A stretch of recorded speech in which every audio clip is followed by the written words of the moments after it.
One of the primary reasons Americans disliked Field Marshal Bernard Montgomery was his well-known arrogance and sense of superiority.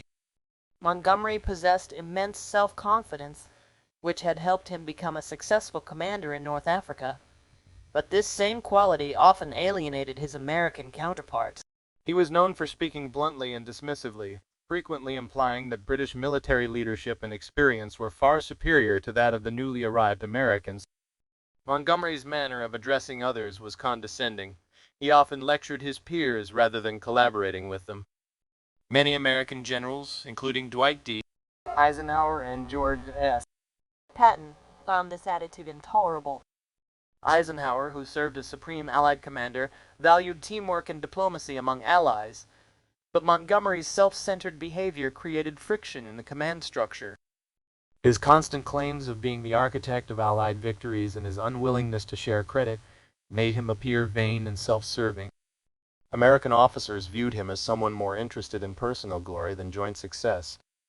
This tension was intensified by his public comments that often undermined American leadership. In the context of the Second World War, when unity between allies was essential, Montgomery's personality made cooperation more difficult. Therefore, much of the American dislike for him stemmed not from his strategic abilities, but from his attitude and interpersonal behavior. Another major source of friction between Montgomery and the Americans was his frequent disagreement over military strategy. Montgomery strongly believed in careful, methodical planning and refused to take unnecessary risks. His approach contrasted sharply with the more aggressive American style of warfare, particularly that of generals like Patton and Bradley. Montgomery's preference for slow, deliberate offensives frustrated the Americans, who viewed his caution as excessive and sometimes even cowardly. The best-known example was his insistence on a single thrust into Germany through the northern route, known as Operation Market Garden. While the plan was ambitious, it ended in failure and caused heavy Allied losses. Many American officers believed this operation exposed Montgomery's poor judgment and his obsession with personal glory rather than collective victory. Earlier, during the campaign in Normandy, Montgomery's claims that his plan was going perfectly were viewed by Americans as dishonest, since progress was slower than promised. This created a perception that he was manipulating information to protect his own reputation.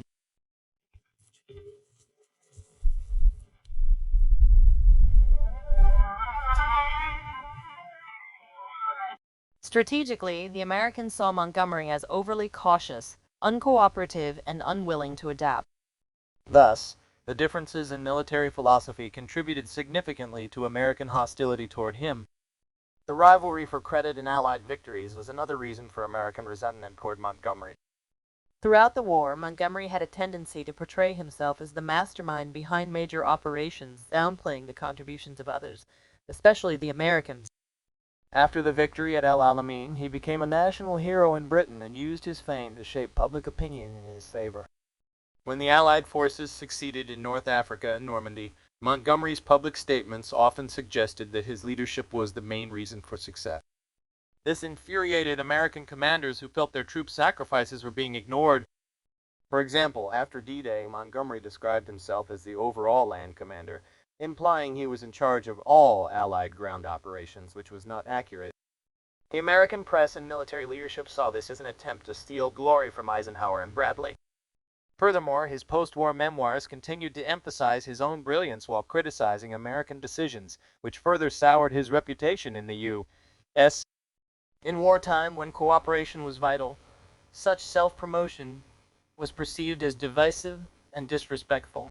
Therefore, his constant desire for recognition and his manipulation of the media intensified American hatred and mistrust toward him.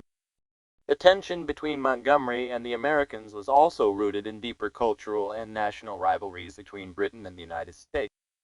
During World War I, the British Empire was declining while the United States was emerging as a global power. Montgomery represented the old British military tradition, strict discipline, hierarchy, and elitism, whereas the Americans favored pragmatism, innovation, and informality. These contrasting styles led to frequent misunderstandings. To American generals, Montgomery appeared old-fashioned, arrogant, and unwilling to treat them as equals. To Montgomery, the Americans seemed inexperienced and overly ambitious. This clash of national identity played out in their working relationship.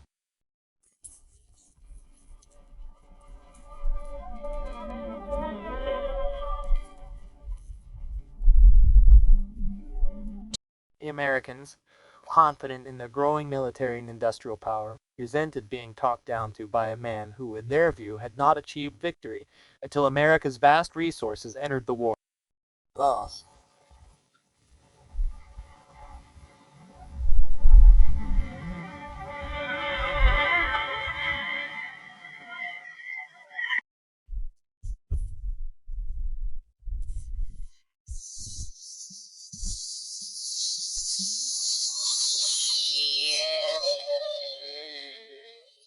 even after the war ended, Montgomery's behavior continued to alienate American opinion.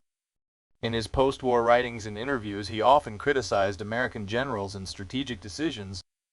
He suggested that the Americans lacked proper military discipline and that their victories were only possible because of British experience and planning.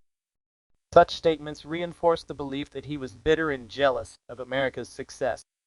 Many American historians and veterans accused Montgomery of trying to rewrite history to glorify himself and diminish the contributions of others.